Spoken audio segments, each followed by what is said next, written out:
എല്ലാ വിദ്യാർത്ഥികൾക്കും പുതിയൊരു വീഡിയോയിലേക്ക് സ്വാഗതം. ഈ വർഷത്തെ +1 higher secondary first supplementary allotment result പ്രസിദ്ധീകരിച്ചു. അപ്പോൾ വിദ്യാർത്ഥികൾ അലോട്ട്മെൻറ്റ് ചെക്ക് ചെയ്തിട്ടില്ലെങ്കിൽ കാൻഡിഡേറ്റ് ലോഗിൻ ചെയ്ത് വിദ്യാർത്ഥികളുടെ റിസൾട്ട് ചെക്ക് ചെയ്യുക. കാൻഡിഡേറ്റ് ലോഗിൻ ചെയ്യുന്ന സമയത്ത് വിദ്യാർത്ഥികൾക്ക് നിങ്ങളുടെ യൂസർ നെയിമായിട്ടുള്ള ആപ്ലിക്കേഷൻ നമ്പറും പാസ്വേഡും അതുപോലെ തന്നെ ജില്ലയും നൽകി ലോഗിൻ ചെയ്യുന്ന സമയത്ത് വിദ്യാർത്ഥികൾക്ക് ലോഗിൻ ചെയ്യാനായിട്ട് സാധിക്കാതെ വരികയാണ്. അതായത് ആപ്ലിക്കേഷൻ നമ്പറും അതുപോലെ തന്നെ പാസ്വേഡും അല്ലെങ്കിൽ ഇതിലേതെങ്കിലും ഒന്ന് ഇൻവാലിഡ് എന്ന് പറഞ്ഞുകൊണ്ടൊക്കെ നിങ്ങൾക്ക് ഓപ്ഷൻ കാണാം. അപ്പോൾ അങ്ങനെ വരുന്ന സമയത്ത് നിങ്ങൾക്ക് നിങ്ങളുടെ ആപ്ലിക്കേഷൻ നമ്പർ കറക്റ്റ് ആണെന്നുള്ളത് ഉറപ്പാണ്, അതുപോലെ ജില്ലയും നിങ്ങൾ നൽകിയത് കറക്റ്റ് ആണെന്നുള്ളത് ഉറപ്പാണ് എങ്കിൽ നിങ്ങൾ ചെയ്യേണ്ടത് പാസ്വേഡ് ഒന്ന് റീസെറ്റ് ചെയ്ത് കൊടുക്കുക എന്നുള്ളതാണ്.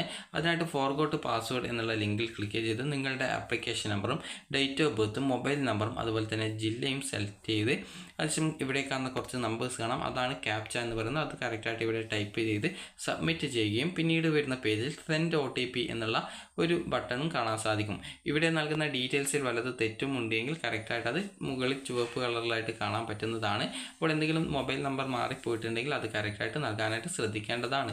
അതുപോലെ തന്നെ നിങ്ങൾ അത് നൽകിയ ശേഷം സെൻഡ് OTP ബട്ടൺ കാണാൻ സാധിക്കും. സബ്മിറ്റ് ചെയ്ത് കഴിഞ്ഞാൽ അതിനുശേഷം ആ ഒരു സെൻഡ് OTP ബട്ടണിൽ ക്ലിക്ക് ചെയ്തുകൊണ്ട് വിദ്യാർത്ഥികൾക്ക് പിന്നീട് വരുന്ന പേജിൽ നിങ്ങൾക്ക് നിങ്ങളുടെ ഫോണിലേക്ക് വന്ന OTP നൽകുകയും അത് സബ്മിറ്റ് ചെയ്ത് കഴിഞ്ഞാൽ പിന്നീട് ഈ ഒരു പാസ്വേഡ് റീസെറ്റ് ചെയ്ത് കൊടുക്കാനുള്ള ഓപ്ഷനും ഉണ്ടായിരിക്കുന്നതാണ്.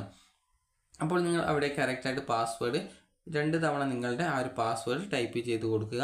അതിനുശേഷം അപ്ഡേറ്റ് ബട്ടണിൽ ക്ലിക്ക് ചെയ്തുകൊണ്ട് വിദ്യാർത്ഥികൾക്ക് ഈ ഒരു പാസ്വേഡ് അതായത് റീസെറ്റ് ചെയ്ത് കൊടുക്കാവുന്നതാണ്. അതിനുശേഷം നേരത്തെയുള്ള ആ ഒരു പേജിലേക്ക് വന്നിട്ട് നിങ്ങൾക്ക് ആ ഒരു കാൻഡിഡേറ്റ് ലോഗിൻ ചെയ്തുകൊണ്ട് വിദ്യാർത്ഥികൾക്ക് നിങ്ങളുടെ ആ ഒരു ആപ്ലിക്കേഷൻ്റെ അതായത് ആ ഒരു ആപ്ലിക്കേഷൻ ലോഗിൻ ചെയ്ത് നിങ്ങൾക്ക് അലോട്ട്മെൻറ്റ് കിട്ടിയിട്ടുണ്ടോ ഇല്ലയോ എന്നുള്ളത് നിങ്ങൾക്ക് മനസ്സിലാക്കാനായിട്ട് സാധിക്കുന്നതാണ്. അപ്പോൾ വിദ്യാർത്ഥികൾക്ക് അലോട്ട്മെൻറ്റ് ലഭിക്കുകയാണെങ്കിൽ വിദ്യാർത്ഥികൾ നാളെ വൈകുന്നേരം 4 മണിക്ക് മുമ്പായിട്ട് അതായത് ഇന്നും നാളെയുമായിട്ട് നിങ്ങൾക്ക് അലോട്ട്മെൻറ്റ് ലഭിച്ച ആ ഒരു സ്കൂളിൽ പോയിട്ട് അഡ്മിഷൻ എടുക്കാവുന്നതാണ്. അഡ്മിഷൻ ലഭിച്ച സ്കൂളിൽ വിദ്യാർത്ഥികൾ ജോയിൻ ചെയ്യാതിരിക്കുകയാണെങ്കിൽ നിങ്ങളെ അലോട്ട്മെൻറ്റ് പ്രോസസ്സിൽ നിന്ന് പുറത്താക്കുകയും പിന്നീട് ഇനി ഈ ഒരു നിങ്ങൾ അപ്ലൈ ചെയ്ത ആ ഒരു ജില്ലയിലേക്ക് പിന്നീട് നിങ്ങൾക്ക് അഡ്മിഷൻ അതായത് ഈ ഒരു HSK പോയി അഡ്മിഷൻ നേടാൻ സാധിക്കാതെ വരികയും ചെയ്യുന്നത് പിന്നീട് വിദ്യാർത്ഥികൾ പ്രൈവറ്റ് ആയിട്ടോ മറ്റോ പഠിക്കേണ്ടതായിട്ട് വരുന്നതാണ്. അതുപോലെ തന്നെ വിദ്യാർത്ഥികൾ ചോദിച്ച സെക്കൻഡ് സപ്ലിമെൻ്ററി അലോട്ട്മെൻറ്റ് ഉടൻ ഉണ്ടായിരിക്കും. സെക്കൻഡ് സപ്ലിമെൻ്ററിക്ക് മുമ്പായിട്ട് അതായത് ഈ ഒരു സപ്ലിമെൻ്ററി ഘട്ടത്തിൽ 2 അലോട്ട്മെൻറ്റുകളാണ് ഇനിയുള്ളത്. അപ്പോൾ ഇനി ഒന്ന് ട്രാൻസ്ഫറും അതുപോലെ തന്നെ ഇനി സെക്കൻഡ് സപ്ലിമെൻ്ററിയുമാണ് ഉണ്ടാവുക. ആദ്യം ഫസ്റ്റ് ട്രാൻസ്ഫർ അലോട്ട്മെൻറ്റ് നടക്കുകയും അതിനുശേഷം വിദ്യാർത്ഥികൾക്കുള്ള സെക്കൻഡ് സപ്ലിമെൻ്ററി അലോട്ട്മെൻറ്റിനായിട്ടുള്ള അപേക്ഷ ക്ഷണിക്കുകയും ചെയ്യുന്നതായിരിക്കും. ആ ഒരു ഘട്ടത്തിൽ ഇതുവരെ അലോട്ട്മെൻറ്റ് ലഭിക്കാത്ത വിദ്യാർത്ഥികൾക്ക് വേക്കൻസി അനുസരിച്ച് പുതിയ ഓപ്ഷൻ നൽകാനും അതുപോലെ തന്നെ ഇതുവരെ അപേക്ഷ നൽകാത്ത വിദ്യാർത്ഥികൾക്ക് പുതിയ അപേക്ഷ നൽകാനും സാധിക്കുന്നതായിരിക്കും. ആ ഒരു ഘട്ടത്തിൽ താല്പര്യമുള്ള വിദ്യാർത്ഥികൾക്ക് മറ്റൊരു ജില്ലയിലേക്ക് വേണമെങ്കിൽ അപ്ലൈ ചെയ്യുകയും ചെയ്യാവുന്നതാണ്. അപ്പോൾ വിദ്യാർത്ഥികൾക്ക് ഈ ഒരു വീഡിയോ ഉപകാരപ്രദമായിട്ടുണ്ടെന്ന് കരുതുന്നു.